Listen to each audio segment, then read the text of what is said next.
అందరికీ నమస్కారం. Welcome to Geethasri kitchen. ఈరోజు ఈ వీడియోలో నేను మీకు మరో హెల్తీ రెసిపీ చేసి చూపించబోతున్నానండి. ఎక్కువ నీరసంగా ఉండి చిన్న చిన్న పనులకే అలసిపోయే వాళ్ళు ఈ రెసిపీ తప్పకుండా ట్రై చేయండి. వారానికి ఒక్కసారైనా ఈ రెసిపీని మీ ఇంట్లో ట్రై చేశారంటే హెల్తీగా ఉంటారండి. నేను చెప్పిన పద్ధతిలో ఇలా కనుక చేసి పెట్టారంటే డిఫరెన్స్ అనేది మీరే గమనిస్తారు. అంత బావుంటుందండి. చూడండి చూస్తుంటేనే నోరూరిపోతుంది కదా! చేసి తిన్నారంటే మళ్ళీ మళ్ళీ చేసుకొని తింటారండి. అంత బావుంటుంది. లేట్ చేయకుండా వీడియోలోకెళ్ళిపోదాం. వీడియో చూసే ముందు ఒక లైక్ చేయండి ప్లీజ్. ముందుగా ఒక గిన్నె తీసుకొని అందులోకి అరకప్పు వరకి కందిపప్పును వేసుకొని, ఈ కందిపప్పుని 2, 3 సార్లు శుభ్రంగా కడిగి తీసుకోవాలండి. ఈ విధంగా శుభ్రంగా కడిగిన తర్వాత ఇప్పుడు కందిపప్పు మునిగే వరకు నీళ్లు వేసుకోవాలి. ఇక్కడ నేను టైం ఉందని చెప్పేసి అర్ధగంట పాటు నానబెట్టేసి తీసుకుంటున్నానండి. మీరు టైం లేకపోతే డైరెక్ట్‌గా కూడా వేసుకోవచ్చు. కందిపప్పు నానితే ఇంకా బాగా టేస్ట్ వస్తుందండి. చూడండి ఇక్కడ నేను అర్ధగంట తర్వాత తీసి చూపిస్తున్నాను చూడండి. ఎక్కువసేపు నానాల్సిన అవసరం లేదండి. ఇలా విరిచామంటే 2 ముక్కలుగా అయితే సరిపోతుంది. ఇప్పుడు ఈ నీళ్లు మొత్తం వంపేసి ఒక కడాయిలోకి వేసుకోవాలండి కందిపప్పుని. కందిపప్పుని నానపెట్టుకున్నామంటే తొందరగా ఉడికిపోతుందండి. ఇప్పుడు కందిపప్పు తీసుకున్న కప్పుతోనే 4-5 కప్పుల వరకి నీళ్లు వేసుకోవాలండి. అలాగే ఓ పావు టీ స్పూన్ వరకి పసుపును కూడా వేసుకోవాలి. ఇప్పుడు మొత్తం అంతా కూడా ఒకసారి కలుపుకోవాలండి. ఈ విధంగా కలుపుకొని ఇప్పుడు దీనిపైన మూత పెట్టేసి కందిపప్పుని ఉడికించుకోవాలండి. నానపెట్టుకున్నాం కాబట్టి చాలా తొందరగా ఉడికిపోతుందండి. ఇందులోకి మిగతా ప్రాసెస్ చూద్దాం రండి. 3 బాగా పండిన నాటు టమాటాలని కట్ చేసి పెట్టుకోవాలి. అలాగే 4 ఎండుమిరపకాయలని కూడా తుంచి పెట్టుకోవాలండి. ఇక్కడ నేను కందిపప్పుని 20 నిమిషాల పాటు ఉడికించుకున్న తర్వాత తీసి చూపిస్తున్నాను చూడండి. మనకి పూర్తిగా ఉడికిపోకూడదండి. 60-70% ఉడికితే సరిపోతుంది. ఈ విధంగా ఉడికిన తర్వాత ఇప్పుడు ఇందులోకి మనం ముందుగా కట్ చేసి పక్కన పెట్టుకున్న టమాటా ముక్కలు వేసుకోవాలి. అలాగే 4, 5 ఎండుమిరపకాయలని తుంచి వేసుకోవాలండి. మీరు కావాలి అనుకుంటే పచ్చిమిర్చితో కూడా చేసుకోవచ్చండి. కానీ ఈ ఎండుమిర్చితో చేసే పప్పు అనేది టేస్ట్ చాలా బావుంటుందండి. ఒకసారి ట్రై చేయండి. చాలా బావుంటుందండి.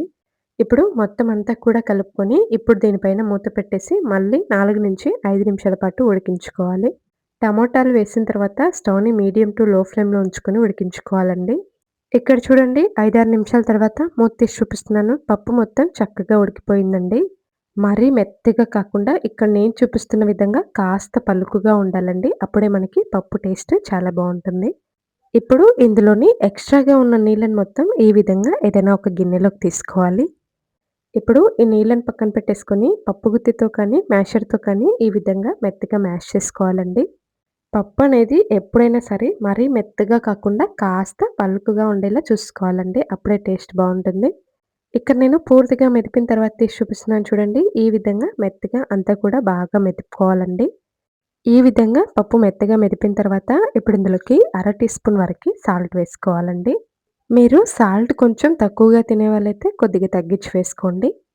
ఇప్పుడు సాల్ట్ మొత్తం పప్పులో కలిసే విధంగా బాగా కలుపుకోవాలండి.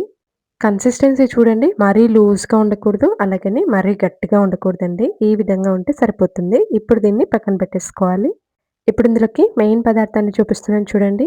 తోటకూరని ఇలా శుభ్రంగా కడిగి తీసుకోవాలండి. ఇక్కడ నేను అరకట్ట వరకు తీసుకున్నానండి.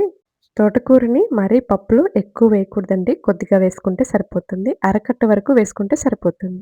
ఇప్పుడు దీన్ని 2, 3 సార్లు శుభ్రంగా కడిగి ఇలా చిన్న ముక్కలుగా కట్ చేసి తీసుకోవాలండి. మరీ పెద్దగా కాకుండా ఈ విధంగా ఉంటే సరిపోతుంది. ఇప్పుడు స్టవ్ ఆన్ చేసి వేరే కడాయి పెట్టేసుకొని అందులోకి 1 టేబుల్ స్పూన్ వరకి ఆయిల్ వేసుకోవాలి. ఆయిల్ లైట్‌గా హీట్ అయిన తర్వాత మనం ముందుగా తరిగి పక్కన పెట్టుకున్న తోటకూరని ఇందులో వేసుకోవాలి. ఇప్పుడు ఇందులోకి పావు టీ స్పూన్ వరకి సాల్టు, ఓ చిటికెడు పసుపు, అలాగే అర టీ స్పూన్ వరకి కారాన్ని వేసుకోవాలి. ఇప్పుడు స్టవ్‌ని లో టు మీడియం ఫ్లేమ్‌లో ఉంచుకొని ఇవి మొత్తం కలిసేలా కలుపుకుంటూ ఉడికించుకోవాలండి. మరీ ఎక్కువ సేపు ఉడికించుకోవాల్సిన అవసరం లేదండి. 2 నిమిషాల పాటు కుక్ చేసుకుంటే సరిపోతుంది. పచ్చి వాసన పోయే వరకు ఫ్రై చేసుకుంటే సరిపోతుందండి. చూడండి ఇక్కడ నేను చూపిస్తున్న విధంగా చక్కగా మగ్గిన తర్వాత ఇప్పుడు దీన్ని తీసుకొని ఏదైనా ఒక గిన్నెలోకి వేసుకోవాలండి. ఆకుకూరలు తినని వాళ్ళకి ఇలా చేసి పెట్టండి. ఇష్టంగా తినేస్తారు. తాలింపుకి కావాల్సిన పదార్థాలు చూద్దాం రండి. 2 మీడియం సైజు ఉల్లిపాయల్ని ఇలా స్లైసెస్ లాగా కట్ చేసి వేసుకోవాలండి. అలాగే ఒక గుప్పెడు కరివేపాకు, అలాగే కొంచెం కొత్తిమీరని కూడా తుంచి ముందే పక్కన పెట్టేసుకోవాలండి. 6, 7 వెల్లుల్లిని ఇలా పొట్టు తీసి వేసుకోవాలి. అలాగే 2, 3 ఎండుమిరపకాయలని తుంచి పక్కన పెట్టేసుకోవాలండి. ఇప్పుడు స్టవ్ ఆన్ చేసి అదే కడాయిలోకి 2 టేబుల్ స్పూన్ల వరకి ఆయిల్ వేసుకోవాలి. అన్నీ కూడా ఒక్కొక్క టీ స్పూన్ చొప్పున వేసుకోవాలండి. అలాగే పావు టీ స్పూన్ వరకి జీలకర్రని వేసుకోవాలండి. ఇప్పుడు ఇందులోకి మనం ముందుగా కట్ చేసి పక్కన పెట్టుకున్న ఉల్లిపాయలని వేసుకోవాలండి. మనం తాలింపుని ఎంత చక్కగా వేయించుకుంటామో మనకి టేస్ట్ అనేది అంత బాగా వస్తుందండి. ఉల్లిపాయలు వేసుకున్న తర్వాత స్టవ్‌ని మీడియం టు హై ఫ్లేమ్‌లో అడ్జస్ట్ చేసుకుంటూ లైట్‌గా కలర్ మారే వరకు ఫ్రై చేసుకోవాలండి. ఇక్కడ నేను చూపిస్తున్న విధంగా లైట్ బ్రౌన్ కలర్‌లోకి రావాలండి. అంతవరకు ఉల్లిపాయల్ని చక్కగా ఫ్రై చేసుకోవాలి. ఈ ఉల్లిపాయలు బ్రౌన్‌గా అవ్వడానికి 2, 3 నిమిషాల టైం పడుతుందండి. ఇక్కడ నేను చూపిస్తున్న విధంగా ఉల్లిపాయలనేది చక్కగా ఫ్రై అయిపోవాలండి. ఆకుకూరలు తినని వాళ్ళకి ఇలా చేసి పెట్టండి. ఒక ముద్ద కూడా మిగిల్చకుండా తినేస్తారండి. అంత బావుంటుంది. ఉల్లిపాయలనేవి ఇక్కడ నేను చూపిస్తున్న విధంగా లైట్ బ్రౌన్ కలర్‌లోకి వచ్చిన తర్వాత, ఇప్పుడు ఇందులోకి మనం ముందుగా పక్కన పెట్టుకున్న వెల్లుల్లిని కచ్చా పచ్చాగా చేసి వేసుకోవాలండి. అప్పుడే మనకి టేస్ట్ చాలా బాగా వస్తుంది.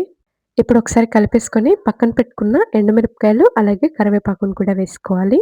కరివేపాకు వేసిన తర్వాత కరివేపాకు క్రిస్పీగా అయ్యేంత వరకు వేయించుకోవాలండి. ఇక్కడ నేను చూపిస్తున్నాను చూడండి. మనం వేసుకున్న ఎండుమిరపకాయలనేది ఇక్కడ నేను చూపిస్తున్న విధంగా లైట్‌గా పొంగాలండి. అప్పుడే మనకి తాలింపనేది చక్కగా ఫ్రై అయిపోతుంది.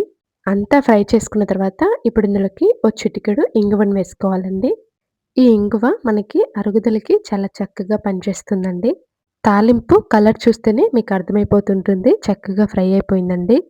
ఇప్పుడు ఇందులోకి మనం ముందుగా మెదిపి పక్కన పెట్టుకున్న పప్పును వేసుకోవాలండి. ఈ తాలింపు మొత్తం పప్పులో కలిసే విధంగా బాగా కలుపుకోవాలండి.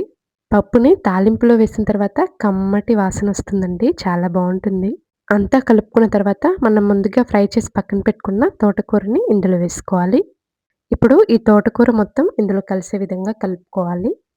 మీరు తోటకూర పప్పుని ఈ ప్రాసెస్‌లో చేసి చూసారంటే మీరు మళ్ళీ మళ్ళీ ఇదే ప్రాసెస్‌లో చేస్తారండి. అంత బావుంటుంది.